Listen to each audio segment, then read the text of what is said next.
ഷിരൂരിൽ മണ്ണിടിച്ചിലിൽ കാണാതായ അർജുനായുള്ള തിരച്ചിൽ പുനരാരംഭിക്കുന്ന കാര്യത്തിൽ അവ്യക്തത തുടരുന്നു.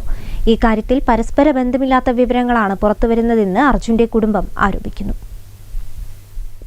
കർണാടകയിൽ മണ്ണിടിച്ചിൽ കാണാതായ കോഴിക്കോട് കണ്ണാടിക്കൽ സ്വദേശി അർജുനു വേണ്ടിയുള്ള തെരച്ചിൽ പുനരാരംഭിക്കുന്ന കാര്യത്തിൽ അവ്യക്തത തുടരുകയാണ്. തെരച്ചിൽ മനഃപൂർവ്വം വൈകിപ്പിക്കുന്നു എന്നതാണ് സംശയമെന്ന് അർജുന്റെ സഹോദരി ഭർത്താവ് ജിതിൻ ആരോപിച്ചു. 2 ദിവസം കൊണ്ട് തെരച്ചിൽ പുനരാരംഭിക്കുമെന്നാണ് കഴിഞ്ഞയാഴ്ച അറിയിച്ചത്. എന്നാൽ ഇതുമായി ബന്ധപ്പെട്ട യാതൊരു തുടർ നടപടികളും ഉണ്ടായില്ല. ജില്ലാ ഭരണകൂടത്തിന് തുടർച്ചയായി വീഴ്ച സംഭവിക്കുന്നുവെന്നും ജിതിൻ പറഞ്ഞു. അവലോകന യോഗം ഉണ്ടെന്ന് കർണാടക ചീഫ് സെക്രട്ടറി പറയുന്നുവെന്നും അങ്ങനെ ഒരു യോഗം ഇല്ലെന്ന് കലക്ടർ പറയുന്നുവെന്നും കുടുംബം പറഞ്ഞു. കാലാവസ്ഥ ഏറ്റവും അനുകൂലമെന്നാണ് ഈശ്വർ മാൽപെ അറിയിച്ചത്. കേരള സർക്കാരിലും നേതാക്കളിലും സമ്മർദ്ദം ചെലുത്തുവാൻ ശ്രമിക്കുമെന്നും കുടുംബം വ്യക്തമാക്കി. ജൂലൈ 16 രാവിലെ കർണാടക ഗോവ അതിർത്തിയിലൂടെ കടന്നുപോകുന്ന പനവേൽ കന്യാകുമാരി ദേശീയപാതയിലായിരുന്നു കോഴിക്കോട് കണ്ണാടിക്കൽ സ്വദേശി അർജുൻ സഞ്ചരിച്ച ലോറി അപകടത്തിൽപ്പെട്ടത്. ദിവസങ്ങൾ പ്രദേശത്ത് തെരച്ചിൽ നടത്തിയെങ്കിലും ഒരു വിവരവും ലഭിച്ചിരുന്നില്ല. ദുരന്തത്തിൽപ്പെട്ടവരിൽ അർജുനടക്കം 3 പേരെയാണ് ഇനി കണ്ടെത്താനുള്ളത്.